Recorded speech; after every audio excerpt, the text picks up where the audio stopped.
Bienvenue dans cette nouvelle vidéo dédiée à Kubernetes. Aujourd'hui, nous allons explorer un outil pratique et puissant appelé Kubetail, qui simplifie la surveillance des journaux, logs, de vos pods dans un cluster K8s. Que vous soyez développeur ou administrateur système, Kubetail vous aidera à diagnostiquer rapidement les problèmes et à suivre les événements de vos applications en temps réel. Commençons par l'installation de Kubetail. Cet outil open source est facile à installer et à utiliser.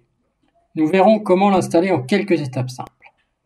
Assurez-vous d'abord d'avoir installé K3s pour suivre cette vidéo. J'ai déjà expliqué comment installer K3s dans une précédente vidéo. Je vous mets donc le lien de cette précédente vidéo dans les commentaires. Ici, on peut vérifier que K3s tourne bien en tapant cette commande sudo systemctl statut K3s. Le service K3s est actif. Donc K3s fonctionne bien. Pour installer Kubetail, vous pouvez utiliser la commande curl pour récupérer les scripts d'installation et le rendre exécutable. Ouvrez votre terminal et exécutez les commandes suivantes. Ici, nous vérifions que la commande curl a bien téléchargé le script d'installation. Ici, nous voyons Kubetail. Ensuite, nous allons le rendre exécutable. chmod-+x Kubetail. Donc, la couleur est verte. Cela veut dire que Kubetail est exécutable. Maintenant, nous allons le déplacer dans USR local bin afin que l'on puisse utiliser Kubetail n'importe où. Et si nous voulons vérifier que Kubetail est bien installé, il faut taper la commande suivante, kubetail-help. Donc Kubetail est bien installé. Nous avons ici toute l'aide disponible pour savoir comment l'utiliser. Pour notre exemple 1, nous allons commencer par suivre les journaux d'une application déployée dans notre cluster K8s. Grâce à Kubetail, nous pourrons voir les logs en temps réel sans avoir à connaître l'identifiant complet du pod. Cela simplifie grandement le processus de surveillance des applications et de débogage en cas de problème. Dans notre cas, l'application est une application simple basée sur l'image Nginx et qui s'appelle Hello World. Je vous mets dans les commentaires le manifeste au format YAML de cette application. Donc le fichier au format YAML se présente de la manière suivante. On peut l'ouvrir avec vim Hello World. Donc le fichier se présente de cette manière. C'est un fichier de deployment, puisqu'ici on a Kind Deployment. On a un seul réplica et cela se base sur l'image nginx demo /hello plain-text. Et le nom d'application est hello-world.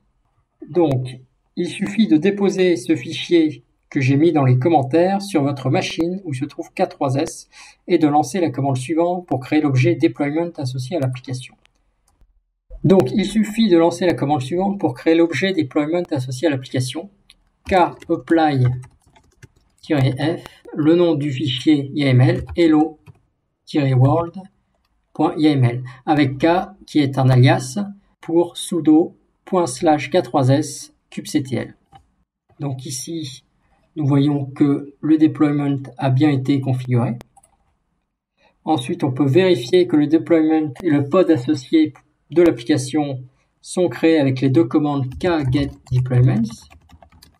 Donc nous voyons le deployment Hello World en état ready et kgetPods. Nous voyons Hello World en état ready. Maintenant, nous pouvons afficher les logs en temps réel de l'application Hello World avec la commande sudo kubetail, le nom de l'application. Ici, nous n'avons plus la main, donc nous devrions voir des logs en temps réel lorsque nous allons accéder à l'application. Pour arrêter la surveillance, il suffit de taper CTRL-C dans votre terminal. Donc là, si nous voulons vérifier le fonctionnement, nous allons accéder à l'application en exposant un service de type node-port avec la commande suivante kexpose deployment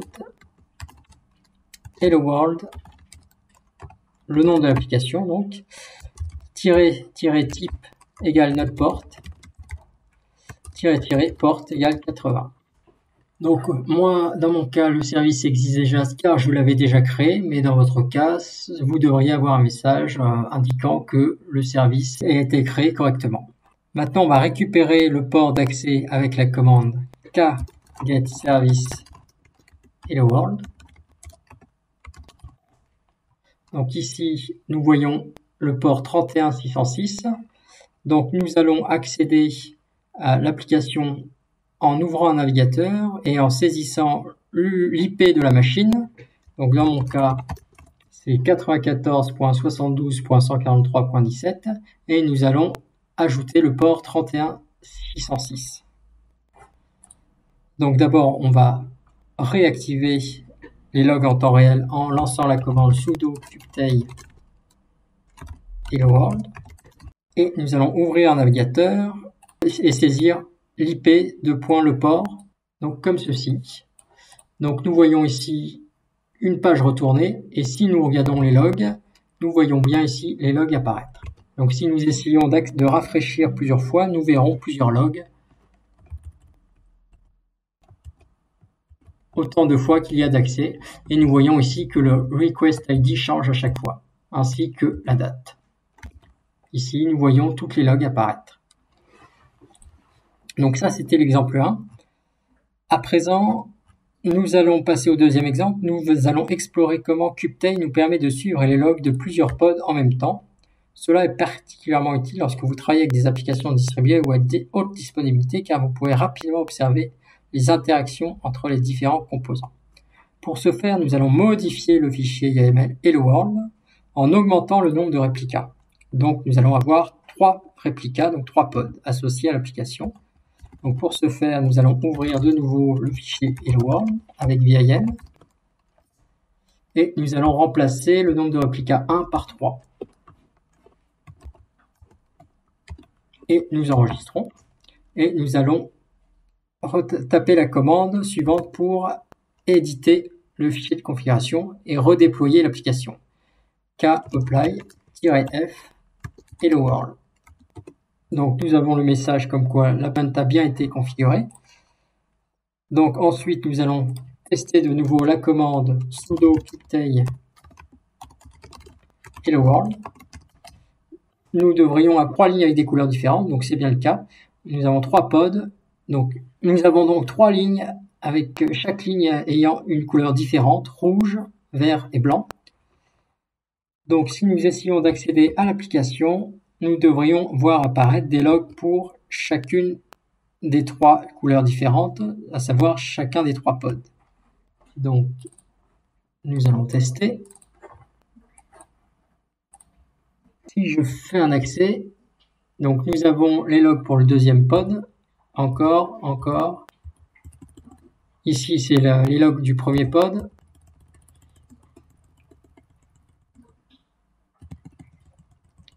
Donc, premier, deuxième pod et troisième pod en blanc. Donc cela fonctionne bien, nous avons bien les logs en temps réel lorsque nous cessions d'accéder à l'application. Donc bien que kubetail soit un excellent outil, il est toujours intéressant de connaître d'autres options disponibles. Il y a pour cela donc d'autres outils tels que Stern, kubectl logs et kubewatch. Chacune de ces solutions présente ses avantages et ses cas d'utilisation spécifiques. Stern est un autre outil populaire pour surveiller les logs des pods en temps réel dans Kubernetes. Il prend en charge la surveillance de plusieurs pods et permet de filtrer les logs en fonction de critères spécifiques. Stern est léger, simple à utiliser et s'intègre bien avec kubectl. Ensuite, nous avons kubectl logs. kubectl étant l'outil en ligne de commande officielle de Kubernetes. Donc nous pouvons utiliser le mot-clé logs pour afficher les logs d'un pod spécifique en temps réel. Il est pratique pour un usage ponctuel lorsque vous souhaitez consulter les logs d'un pod particulier. Et enfin kubewatch, qui est un outil qui surveille les événements du cluster Kubernetes, y compris les modifications de pod, les déploiements, les erreurs. Il peut envoyer des notifications via des plateformes de messagerie comme Slack ou HipChat en temps réel. Bien que kubewatch ne soit pas principalement axé sur les logs, il peut être utile pour être informé des événements importants dans le cluster. Je ferai donc ultérieurement des vidéos spécifiques pour l'outil Stern et pour l'outil kubewatch. Voilà, c'est la fin de cette vidéo. Donc, en résumé, kubetail est un outil incontournable pour les développeurs et les administrateurs travaillant avec Kubernetes. Il facilite la surveillance en temps réel des logs de vos applications. vous permettant ainsi de réagir rapidement aux problèmes et de maintenir un environnement stable. Que vous soyez nouveau dans le monde de Kubernetes ou un utilisateur expérimenté, Kubetail sera un ajout précieux à votre boîte à outils. Alors n'hésitez pas à l'essayer et à me faire part de vos retours dans les commentaires. N'oubliez pas de vous abonner à ma chaîne pour ne pas manquer d'autres vidéos passionnantes sur K8 Test et les technologies connexes. Merci de me rejoindre et à la prochaine vidéo.